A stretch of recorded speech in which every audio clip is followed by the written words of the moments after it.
दोस्तों आज अमेरिका में एक नया इतिहास बन गया। पीएम नरेंद्र मोदी के जिगरी दोस्त डोनाल्ड ट्रंप ने अमेरिका में चुनाव जीत लिया है। ट्रंप को बहुमत मिला। डोनाल्ड ट्रंप अब फिर से अमेरिका के राष्ट्रपति बनेंगे और दूसरे विश्व युद्ध के बाद ये पहले ऐसे राष्ट्रपति होंगे जो कि हार कर फिर से जीते हैं। हालांकि कमला हैरिस ने भी कड़ी टक्कर दी, उसके बावजूद भी बहुमत तक वो नहीं पहुंच पाई और आखिरकार हार चुकी हैं। तो यूएस इलेक्शन के नतीजों पर तो कुछ नजर डालेंगे ही अपन। इससे पहले फिलहाल देखिए आप ट्रंप की जीत पर वर्ल्ड लीडर्स ने क्या रिएक्शन दिया। देश के प्रधानमंत्री नरेंद्र मोदी ने भी डोनाल्ड ट्रंप की जीत पर बधाई देते हुए कहा कि मेरे दोस्त डोनाल्ड ट्रंप को उनकी इस ऐतिहासिक जीत पर हार्दिक बधाई। हम मिलकर अपने लोगों के बेहतर भविष्य और दुनिया में शांति और स्थिरता और समृद्धि को बढ़ावा देने के लिए काम करें। यूक्रेन के राष्ट्रपति व्लादिमीर जेलेंस्की ने भी ट्रंप को उनकी शानदार जीत पर बधाई दी, कहा कि अमेरिका यूं ही मजबूत बना रहेगा। इजराइल के प्रधानमंत्री की भी बधाई संदेश आप देख सकते हैं और ब्रिटेन के प्रधानमंत्री कीर स्टारमर और फ्रांसीसी राष्ट्रपति एमेनुएल मैक्रों समेत दुनिया भर के दिग्गज नेताओं ने डोनाल्ड ट्रंप को ढेर सारा कांग्रेचुलेशन बोला। दोस्तों इस जीत के साथ ही डोनाल्ड ट्रंप अमेरिका के 47वें राष्ट्रपति चुने गए हैं।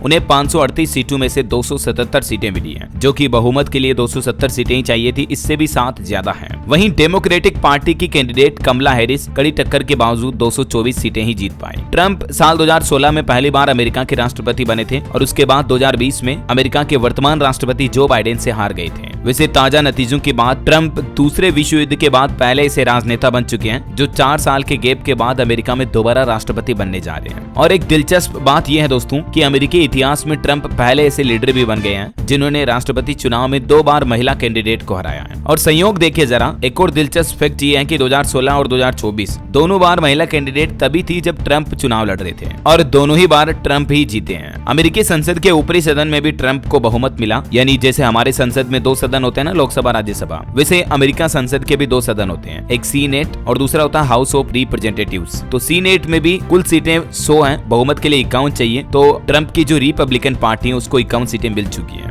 इसके अलावा हाउस ऑफ रिप्रेजेंटेटिव्स में कुल सीटें 435 हैं, बहुमत के लिए 218 चाहिए। इसमें भी ट्रंप 193 तक पहुंच चुके हैं और लगभग इतना सा बहुमत आसानी से मिल ही जाएगा। कुल इलेक्टोरल वोटों के हिसाब से देखा जाए तो 538 सीटों में से बहुमत के लिए 270 चाहिए और अभी ट्रंप के पास ऑलरेडी 277 सीटें हो चुकी हैं, यानी ट्रंप का राष्ट्रपति बनना तो तय हो चुका है। राष्ट्रपति चुनने के लिए भी थोड़ी देर बाद वोटिंग खत्म हो जाएगी। इंडियाना और केंटकी में काउंटिंग शुरू हुई, दोनों राज्यों में ट्रंप कमला से आगे निकले। वैसे कमला हैरिस की जीत के लिए भी भारत में काफी दुआएं और प्रार्थनाएं की गई, क्योंकि ये एक भारतवंशी महिला है। भारतवंशी मां के घर जन्मी कमला की कहानी, 30 साल बड़े शख्स से इनका अफेयर रहा, विरोधियों ने मिस्ट्रेस कहा। सवाल ये था कि क्या ये अमेरिका की राष्ट्रपति बनकर इतिहास रचेगी। भारत में इनके लिए काफी मन्नतें भी मांगी गई। खैर ये नहीं बन पाई राष्ट्रपति और डोनाल्ड ट्रंप बने, वो भी पीएम मोदी के अच्छे दोस्त हैं, तो जो भी होता है अच्छे के लिए होता है। उम्मीद है कि अमेरिका और भारत के रिश्ते तो और बेहतर होंगे ही। लेकिन एक सबसे महत्वपूर्ण बात जो ये है दोस्तों, वो ये कि अमेरिका में ट्रंप की जीत का मार्केट पर असर क्या देखने को मिलेगा। मतलब इंडियन स्टॉक मार्केट में अच्छा पॉजिटिव इंपैक्ट आएगा या नेगेटिव इंपैक्ट आएगा। भारत की अर्थव्यवस्था के लिए भारतीय शेयर बाजार और इकोनॉमी को किसकी जीत से ज्यादा फायदा होगा, कमला हैरिस की या डोनाल्ड ट्रंप की। तो जीत तो आखिरकार तय हो चुकी है कि डोनाल्ड ट्रंप जीत चुके हैं, लेकिन यहाँ पर दोस्तों आप टेबल में देख सकते हैं कुछ हिस्टोरिकल डेटा भी। डोनाल्ड ट्रंप जब भी कार्यकाल में रहे हैं इंडियन मार्केट ने उतना अच्छा परफॉर्म नहीं किया है, जबकि जो अभी वर्तमान राष्ट्रपति अमेरिका के जो बाइडेन, उनकी पार्टी का नाम है डेमोक्रेटिक पार्टी। 2021 से अब तक हमारे भारतीय स्टॉक मार्केट के निफ्टी का रिटर्न 75% रहा है। इसके अलावा भी बराक ओबामा भी डेमोक्रेटिक पार्टी से ही थे, इनके कार्यकाल में भी निफ्टी ने अच्छा खासा रिटर्न दिया। जबकि डोनाल्ड ट्रंप की जो रिपब्लिकन पार्टी है 2017 से 21 के दौरान ये रहे, इस दौरान निफ्टी का रिटर्न सिर्फ 38% ही रहा और एक रिपब्लिकन पार्टी 2005 से 19 के दौरान भी निफ्टी का रिटर्न सिर्फ 45% ही रहा। हालांकि और भी इनमें कई सारे फैक्टर्स होते हैं, सिर्फ यही निफ्टी की ग्रोथ रेट के अकॉर्डिंग अपन ये नहीं तय कर सकते हैं। बाकी व्यापारिक नीतियों में भी बड़ा फर्क है इनका देखने का नजरिया काफी अच्छा है। तो चाहे कमला हैरिस जीतती चाहे डोनाल्ड ट्रंप जीतते, भारत के साथ दोनों ही के रिश्ते काफी अच्छे और मजबूत होते हैं। वैसे डोनाल्ड ट्रंप क्रिप्टो करेंसी को काफी अच्छा सपोर्ट करते हैं, यही वजह है कि यूएस इलेक्शन के रिजल्ट के साथ ही अभी बिटकॉइन ही देख सकते हैं आप 7% अप हो चुका है। पिछले 12 घंटों में ही $5000 से ज्यादा का हाई देखने को मिला बिटकॉइन में और अभी बिटकॉइन फिर से टॉप हाई पर पहुंच चुका, ऑल टाइम हाई का नया रिकॉर्ड बना दिया बिटकॉइन ने।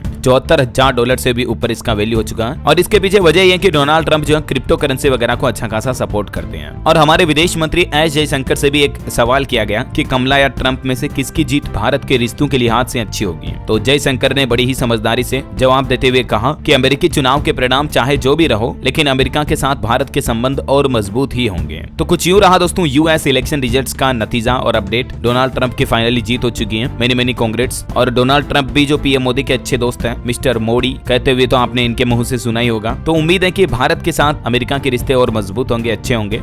और बाकी लेट्स सी फ्यूचर में और क्या होता है। फिलहाल इस वीडियो को लाइक और शेयर करना, DLS न्यूज चैनल को सब्सक्राइब करके बेल आइकन जरूर दबा देना, रोजाना ऐसे इन्फॉर्मेटिव काम की खबरें देखते रहने के लिए। जय हिंद, जय भारत, वंदे मातरम।